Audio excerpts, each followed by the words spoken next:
Hello and welcome to another Counterfire event. My name is Anja Ilić and I'm a member of Marks 21, which is a sister organization of Counterfire based in Belgrade, Serbia.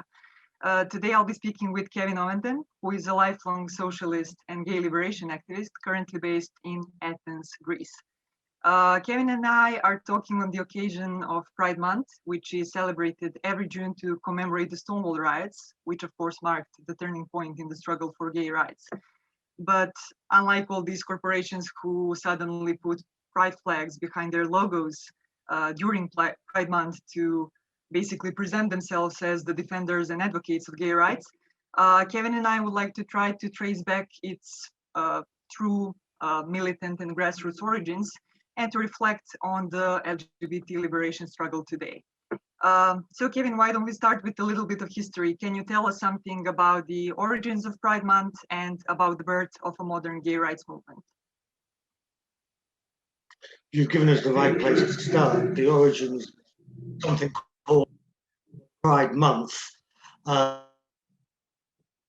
more recent, and they generally come from the corporate sector, the idea that this is like which commemorated, last week we were doing dogs, this week we'll do cats, next week we'll do the gays, next week we'll do this, that, and the other, all becoming quite sanitized. So that's kind of the idea of the gay month, the Pride Month. It reminds me a little bit of what happened around over the same period, so the last 20, 30 years, around International Women's Liberation Day, International Women's Day, which of course emerged from militant action by women workers and was called by women of the Second Socialist International as an international day. And it's kind of been turned in corporate world, governments, mainstream political parties into, okay, it's International Women's Day, so we'll bring in some pink roses for the girls at work on the 8th of March. So this whole of a kind of month and of the corporate branding and rainbows and ever-changing flags all over the place is one thing, but you mentioned the origin of the whole thing in terms of the modern gay liberation movement, then lesbian and gay liberation movement, and now generally people using the term LGBT+. And it was a riot in New York City 52 years ago this week, at a bar which was raided by the police, a gay bar that was run by the mafia. Prices jacked up. Part of the deal was the police would occasionally get to raid. The mafia did the payoff. The police say that they're cleaning up the city and so on. Cleaning them up for what? Many of the clientele kind of better off, I'm not talking the wealthy, but kind of better off gay men who could afford the prices and often afford to pick up the other people who were there, who were very often rent boys, homeless kids, selling sex, probably the only way they'd get a drink in the place.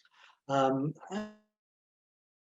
a kind of mix of people, but pretty much that kind of New York crowd. And I think it's important to understand where it came from and what was happening at the time, 1969. You obviously have the Great Realization of the 1960s, which had, in a sense, come in two waves, certainly in the United States.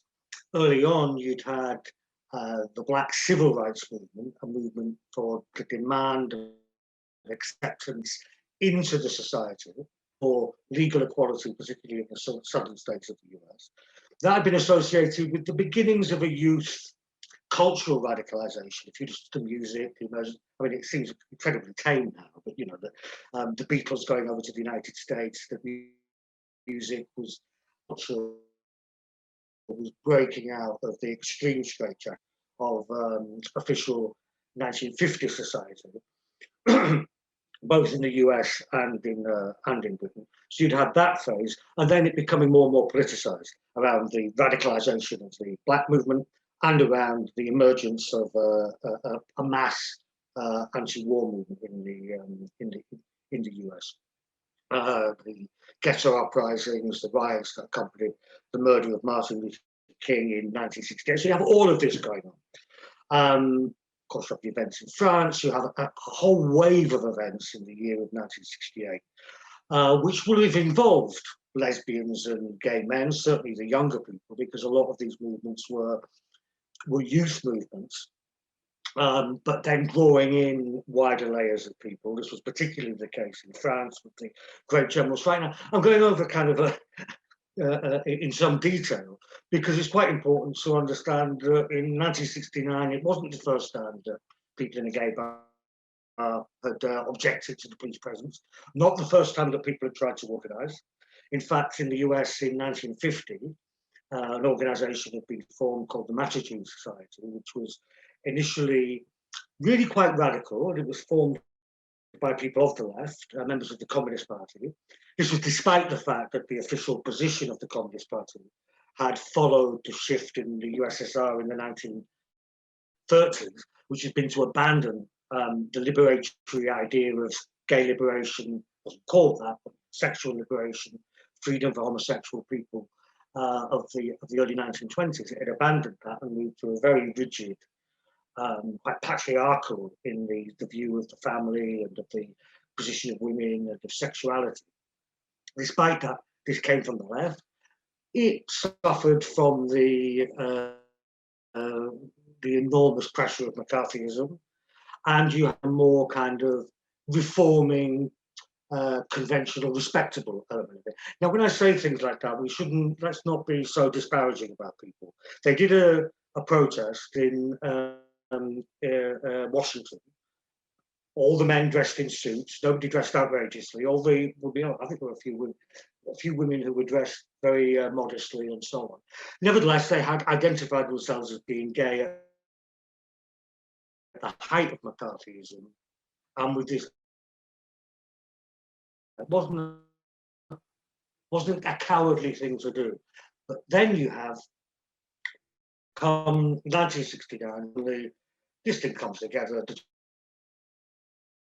wanting more freedom for their lives, the political radicalization, whether or not the left was fully involved in what was happening amongst gays and lesbians in New York City, and the real sense that things could come together in an explosive way, that you didn't have to, the politics could be done in a different way. So that's what's really important about Stonewall. I mean, there's lots of talk about who threw the first brick, which I think just send us off down a rabbit hole. We do know that this black butch lesbian, Stormy Lavery, she did cry out, "Why don't you guys do something?" when she was being arrested. And then things appear to have kicked off. But the great thing about it is that it's not like anybody organised it. You know, there was something in the air, it came together. And when it did come together, it had a huge effect, first of all in New York City and then wider. Huey P. Newton, the great Black Panther leader, was in prison at the time. And he wrote from prison shortly after the riots about why the black movement should support the gays. And this was not an automatic point of unity, even though there'd been some actually quite famous black gay radicals in the United States.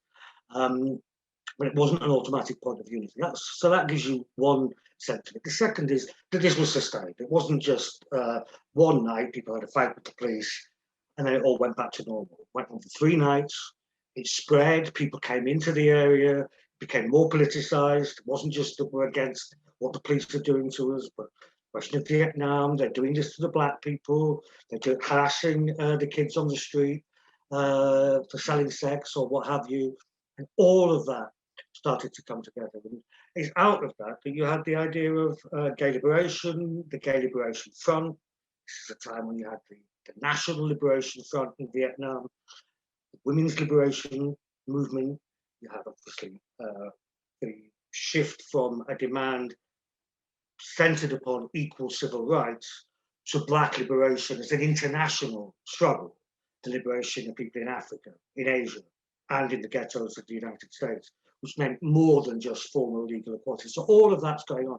And so that's why I think what we should be remembering about this. Now, there's a lot more because we're talking half a century ago, so you can't just dwell in nostalgia, but it's very important to understand where that comes from, because I think what you see now is, you know, outside of some of the really right-wing governments, and certainly right-wing and fascistic political forces,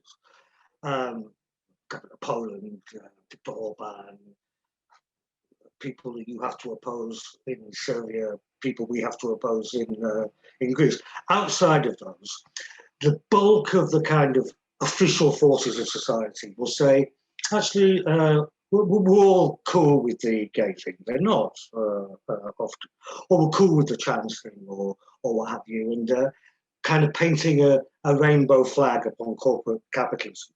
And I think that's very much what we have now, given that we have, obviously, Trumpism is not dead in the United States, but we do have the Biden presidency, which is being incredibly capitalist, rebuilding American corporate and military power and its imperialist reach more generally around the world, with a resetting of what he hopes to be a stronger confrontation with China. And all of this has an F-35 with a rainbow flag on it. I don't think that that's what gay liberation is. Well, I can understand why in some parts of the world we say, I'm not having any of that. Do you know what I mean? Well, you've actually mentioned a few important points I would like to come back later, but well, just for now on, you said that basically the Stonewall riots also came from these broader movements for women's rights, anti-war movement, Black rights movement, and so on. Like, how would you assess this movement that was brought about by the Stonewall riots? What were its greatest achievements, and what, on the other hand, were its shortcomings? A great achievement was that somebody had done something and it spread very rapidly internationally. When I say internationally, I'm really talking about the Anglophone world. I mean, it did go beyond the Anglophone world, but just for the sake of trying to not go on and on about things, I was going to look at that: the transatlantic world, Australia, Western Europe. It spread very, very quickly. It took on an organised form, so it produced papers, organised structures.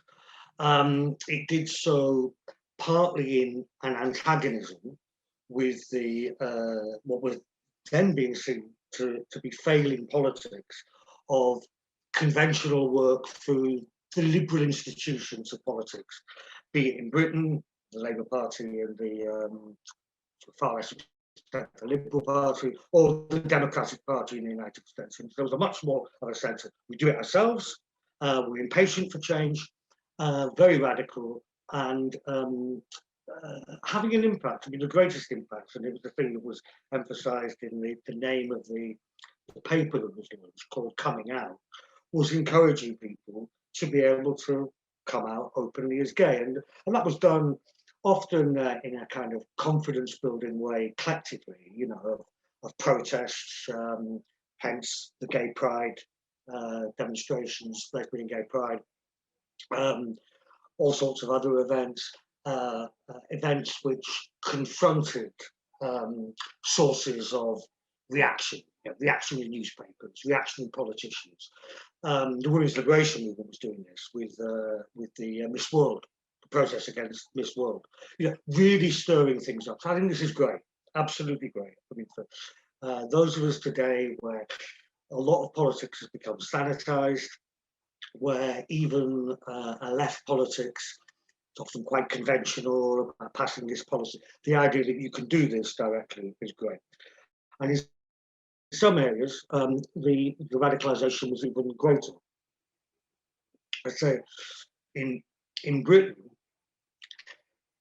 where events were kind of moved in this regard a year or 18 months later, it happened nicely to coincide with the eruption of the greatest worker militancy since the early 1920s, really, which ultimately brought down a Tory government and led to the growth of a radical young left, which had some sense that you could relate to the wider society, that you didn't have to change.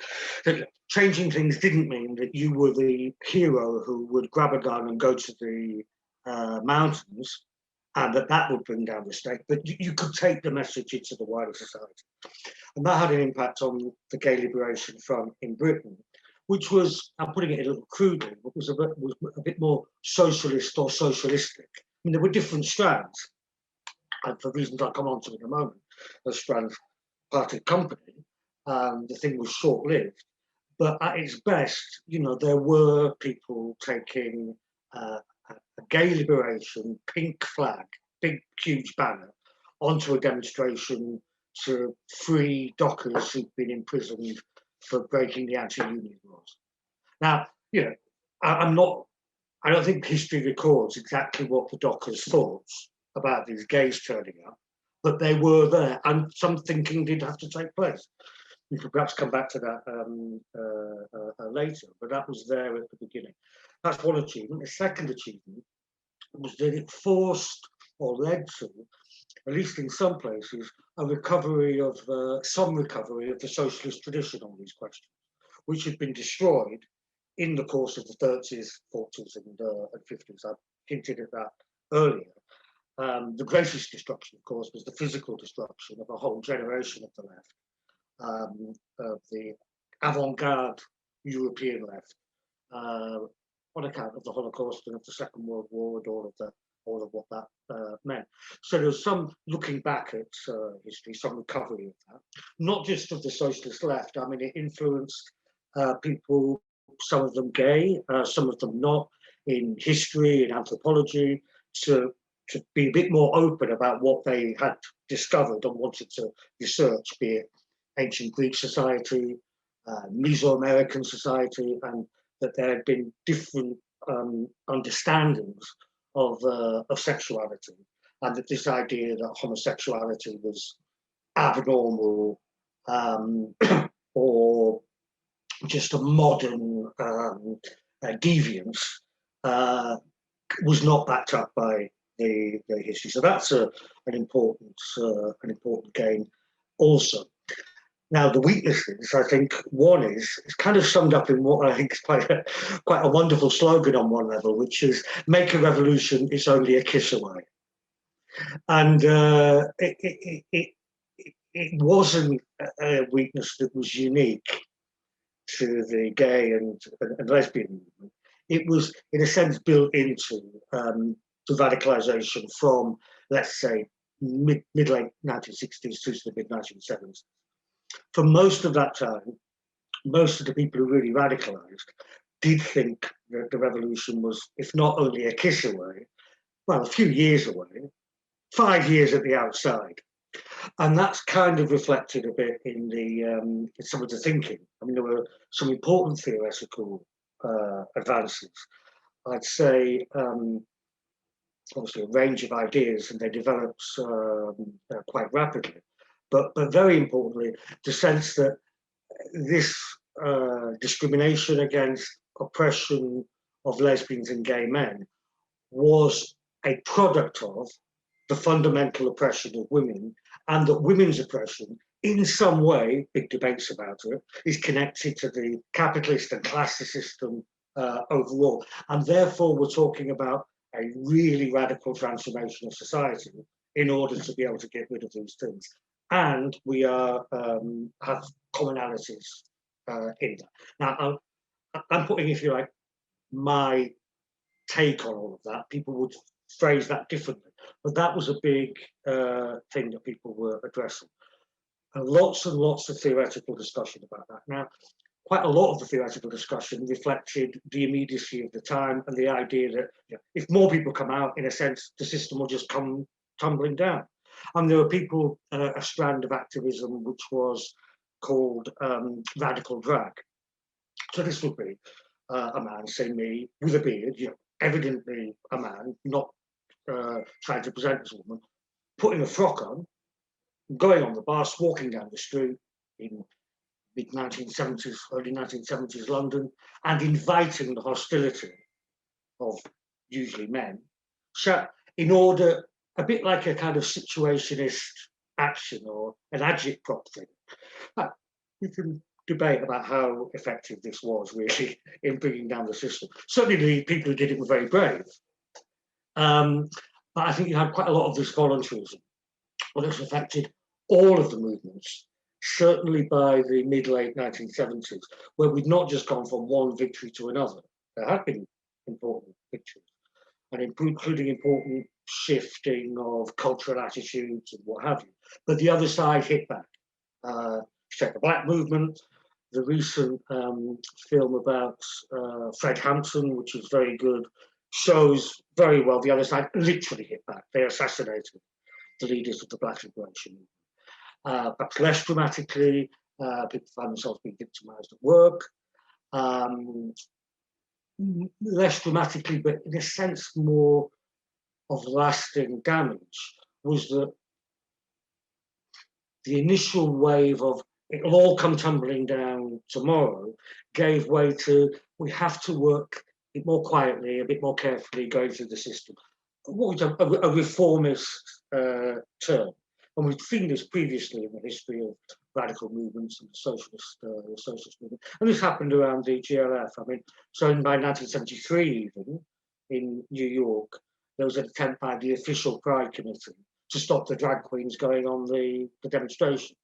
Because, you know, even though we've just broken from the 1950s, in a sense, we're going back to the 1950s with an incoming Democrat administration that we want to try to persuade carefully. And we know, I think people listening will know all of the dominance of that kind of politics. So I'd say that those were the strengths and weaknesses.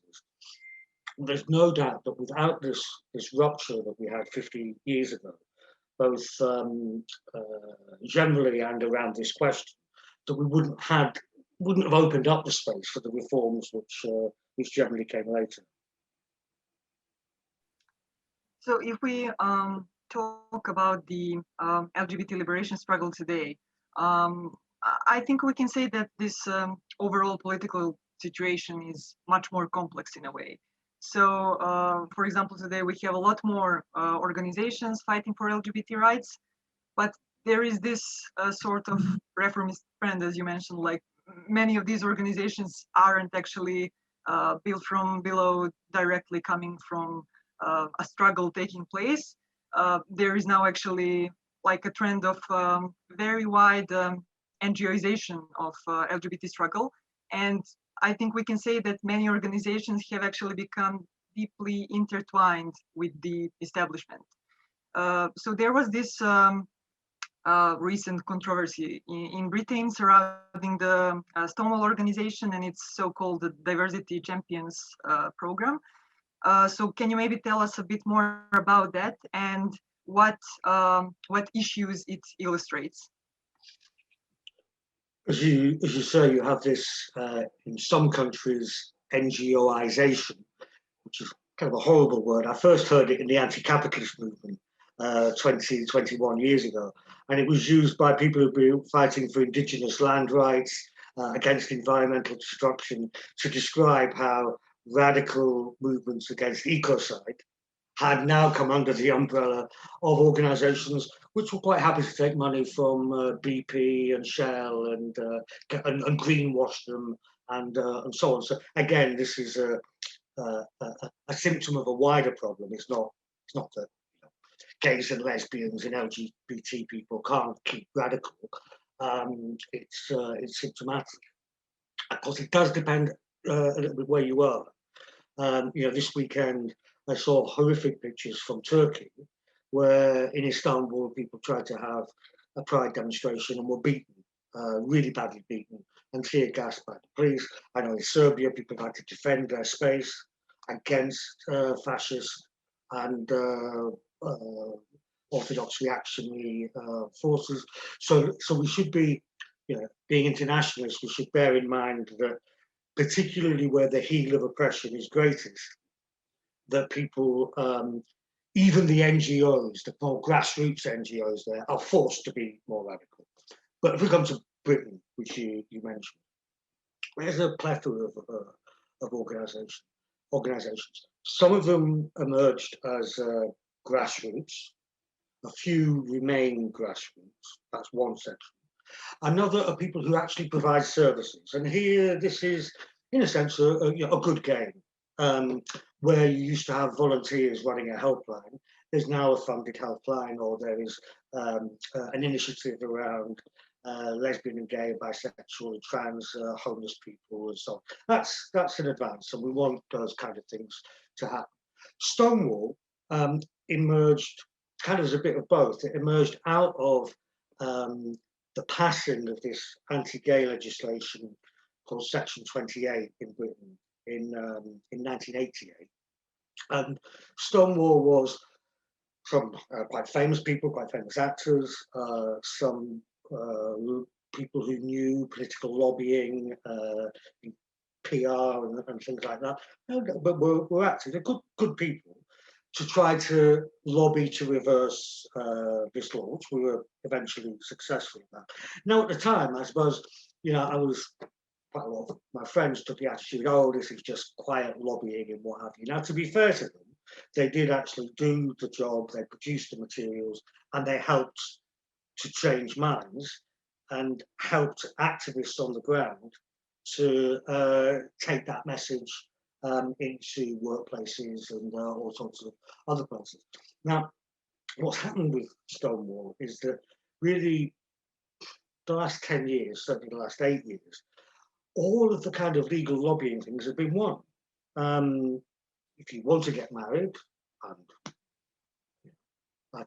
nothing against, some of my best friends are married, but if you want to get married and you're gay, you can. Okay, so that's not a barrier.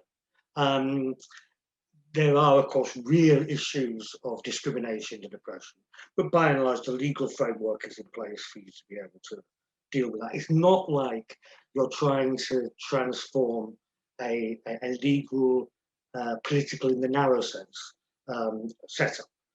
So therefore, what does Stonewall do? I mean, in fact, it grows, and you have this diversity champions scheme, which, I mean, it's about as far away from the stonewalling riot and radical activism as you can get. The way it works is this: you're a corporate, I don't know, one of the big arms companies, BAC Systems.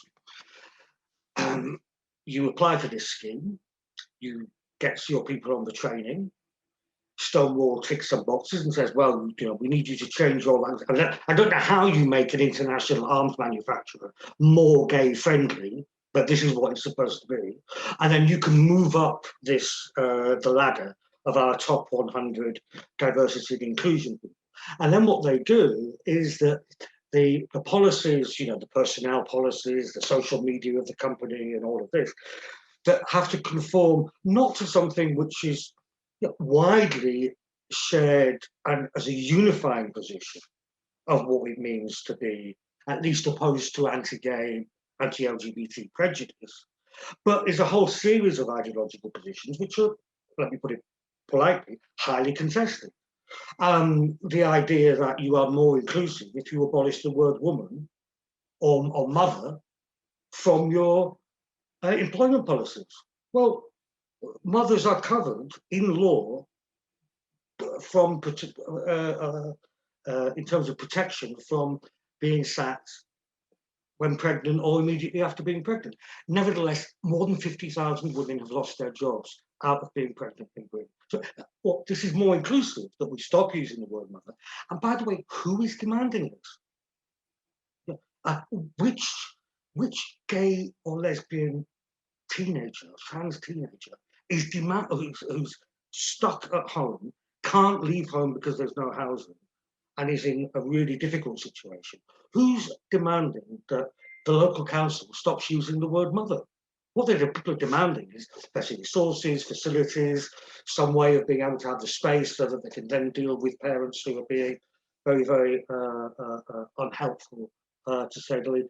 So you have this enormous thing, which is almost like a mafia protection racket, quite ironically, going back to the Stonewall Inn. Because if a university or a company does not fulfill these demands, which have bugger all to do with LGBT liberation, to be honest, then they go down in the ranking. And if they do, if they do conform, they go up. And they pay the trainers and then pay for the auditing of the process. And this rakes in a couple of £1 million a year for an outfit which is worth 8.4 million a year. Nice work if you can get it. Meanwhile, what's happening in the conditions of the pandemic, of austerity, of crisis, of attempts by the right to generate reactionary ideas, what's happening on those lines? Well, sadly, what's happening is that if you push that kind of line, all sorts of people who absolutely will stand against homophobia and transphobia will nevertheless say, I'm sorry, that's completely bonkers. And maybe the other side have a point on that. So you open the door to what is happening, which is a combination of two things. One is lots of people saying, well, this is rubbish, why should we go along with it? People from the left. And then also the right being incredibly clever, often more clever than the reformist left, certainly than the reformist left, said, here's a gap that we can try to exploit. And I think the critical thing now is to try to close down that gap. But it's not done by defending things which we know aren't true.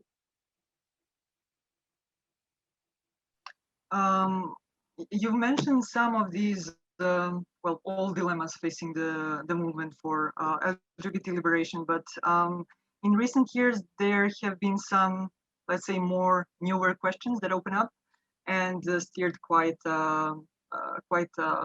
well, intensive debate, so to say. And like these issues mostly deal with the question of, let's say, conflicting rights of different categories of the oppressed.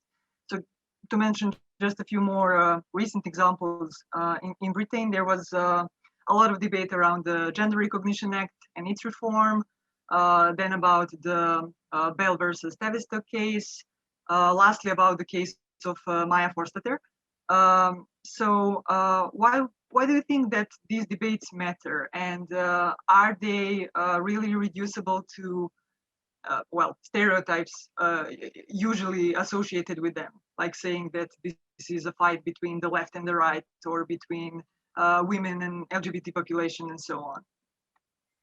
The debates matter, not because I think they do, or you do, but they're happening.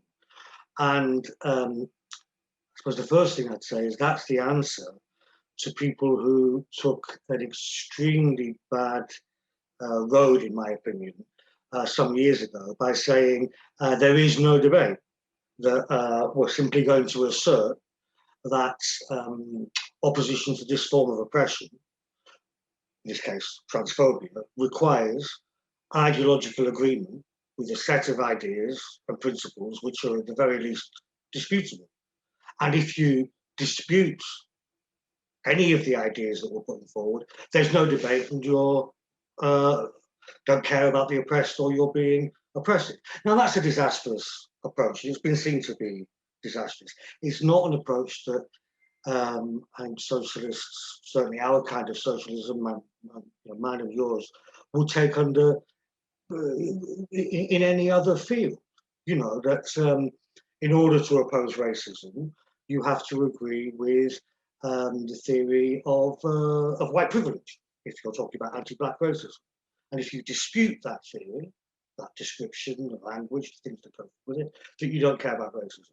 It's the complete opposite way around from how we've always sought to fight against oppression, which is to start off with the widest possible unity over the issue of oppression, which people can really understand. Now, let me just give you an example, just in terms of lesbian and gay rights, not even liberation.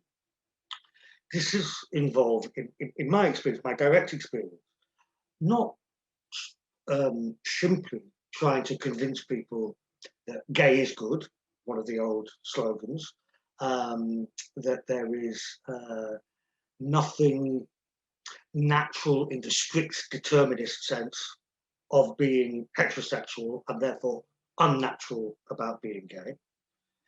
It's not just those arguments, it's involved winning people who say, actually, I still think there's something wrong, but I don't think people should be beaten up. I don't think people should lose their jobs. I think people should be treated with respect. And this is quite important. In Britain now, 68% of people say that there is never anything wrong, or largely never anything, or largely not anything wrong with being gay or lesbian. If the other 32% were to say, well, I think there are wrong things, but I'm not going to do anything about it, there wouldn't, what problem would you have in the society? I'd like to be able to convince everybody, but I right to stop people acting on those kind of ideas. I want people to stop people being using what Sivanandan termed, talking about racism, not the racism that's prejudicial, the racism that kills. And I think that the way that Stonewall has gone and others have gone around framing these debates has been wholly disastrous, to be honest, in terms of other people may have been disastrous as well, but this has been driven in a really, really bad way. It's that we try to get things through corporate lobbying, through this diversity and inclusion, through sitting down with ministers, without trying to win the debate broadly in the society, which is never how we've changed things. Minors did not rally to the fight against the anti-gay legislation in Britain because it was done secretly by their leaders, but because lesbians and gays support the minors 4 years earlier had mobilised to support minors who very often had homophobic ideas. And that's really the approach that we need to look to now. I think it's wrong to put this as left versus right, because a lot of the people who are critical of the approach are critical of ignoring the complexities and the conflicts of rights. A lot of these people are from the left, people like me, people from the left of the women's movement, feminist campaigners who've been vilified as being butch and lesbian and whatever for years. It's not just coming from the right, although of course the right seize upon it. They seize upon it because they can see where there's intellectual and political confusion on the left, and that's the case around some of these cases. The case that I'll just mention one, the Kira Bell and Tavistock case. Tavistock is the gender identity service clinic in England and Wales. The case, some people have reacted to that as if the case is almost like the Nuremberg laws or something. What it did was identify real weaknesses in the clinic, which should concern everybody. So the clinic is asked to say, well, what happens to the patients after they leave? They don't know. The clinic was asked to say, when it said that if we give these puberty blockers, it's just like pressing a pause button on a video, and then later, there's a second form of treatment if people want it. Well, if 98% of the kids given this first treatment then go on to cross-sex hormones and medical intervention, that's a single pathway of treatment. That's what the court found. Meanwhile, major Swedish study shows that 80% of kids, adolescents presenting as trans will tend to go on to become gay or lesbian or bisexual if there is not the medical intervention, if there is obviously support. Now, whatever one thinks about all of this, and it's certainly the case that some medical intervention does work for some young people. Didn't work for Kira Bell, and that's what the court found. You can't reverse those treatments. Whatever one thinks about that, this absolutely is something that has to be discussed on the left and in the Labour movement. Now, you can't just say that you have this emerging medical scandal and you can't talk about it because if you raise a question, you're supporting Viktor Orban or the Catholic Church or some other monstrosity. And the last question I'd like to ask you actually considers the future of liberation struggles. So we've seen through this discussion that it always takes a conscious effort to build solidarity between different sections of the oppressed. So what would you say is the road to unity unity today, and how can we as socialists contribute to all these particular struggles against oppression becoming an integral part of a mass struggle of the working people? I think the first is to understand that we can achieve that in a sense we can have what's sometimes been called a movement of movements, but that's not just adding the different bits together. First of all, we have to recognize where there are real differences and conflicts. I mean, I'm an atheist and a secularist. I defend the rights of religious people, particularly oppressed religious minorities. But there are going to be points of conflict. There are going to be points of debate. How do we handle that? How do we argue that thing? And in what way do we try to demonstrate that we're right? And here, I go right back to very early Marx, that truth is a practical matter. And that for us who want to change the world, the truth is found in what is effective in bringing about the changes that we want to see. So the starting point is the practical unity, which does not mean necessarily political and ideological unanimity. In fact, it usually doesn't mean that. It means finding the points of practical unity. So you say there clearly are, at the very least, perceived conflicts of interest between women weightlifters and a man who transitioned at the age of 35 to become a trans woman and entering the Olympics.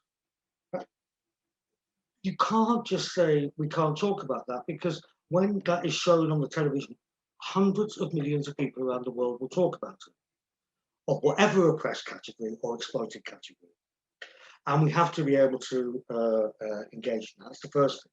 The second is, I think, having a much more outward-going idea on the radical and anti-capitalist left, a more permissive, a more porous approach to the society and to the working class movement as a whole. Most people don't hold 100% reactionary ideas. Few people hold extremely clear revolutionary ideas. Most people have, I want to call it, mixed consciousness, contradictory consciousness, changing consciousness. This can even be on the level of we have to cut immigration. What do you mean, the neighbour? Do you mean your teacher's, your daughter's school teacher? Oh, no, Ahmed is all right. I don't mean him. I mean, in general, there's a problem. Now, what do you say about that? I think too much of the tendency, and it's certainly apparent, terribly apparent on the question of LGBT politics, too much of the tendency is, unless you've signed up to whatever somebody somewhere is determined to be the latest litmus test, you're past that, about the right language and what have you, then you're completely on the side of reaction. We have to look much more about where the pivot for change is, where the focus is, where people's the contradiction in someone's head, what side of it to pull in our direction. This is why in Southern Ireland, which won the referendum on abortion and the constitution, there was Catholics for choice. People who want to take the Catholic Church's teaching seriously, but said that this should be a woman's choice. That's one way of pulling on the best side of people's thinking. That's the second thing. The third is, I think we have to fight for this as a left. We can't just wait for it to happen. And I think that does mean some debates on the left. That if we are trying to break out of a ghetto, relate to wider people, and one section of the left is running off and breaking all of that up, I do think it's legitimate to say, well, I'm sorry, you're wrong about that, and here's why, and we're going to put these arguments why, and we are going to look in a different direction. Because if we don't do that, I tell you what I think the danger is that quite a lot of people who really are not terribly reactionary, perhaps have confused ideas, don't find that there's anything that the left is saying to them which acknowledges any of that complexity, that the left is not even interested in talking to them, and that they do then get drawn to the right. And so instead of this quite mixed picture that we have now, we cede all of this to the right, where we live in purism, denouncing churches, funny enough, for their purism and refusal to engage with the social reality. And we need to do that because we're in quite a dangerous situation. On the one hand, many of our societies have never been more liberal. Many, not all. Certainly in Western Europe, and I would say in Greece also, they've never really been more liberal. At the same time, people's lives are getting harder. Right-wing forces are quite clever, whether they're fascist or hard right, and they are inserting themselves into the popular consciousness of reality. And I'm afraid a lot of the left is not responding to that. It just thinks that we shout louder, become more pure, and that will answer the question, and it won't. Thank you so much, Kevin. It was really a pleasure to talk with you about this. Thank you, Anja. It's really lovely to see you.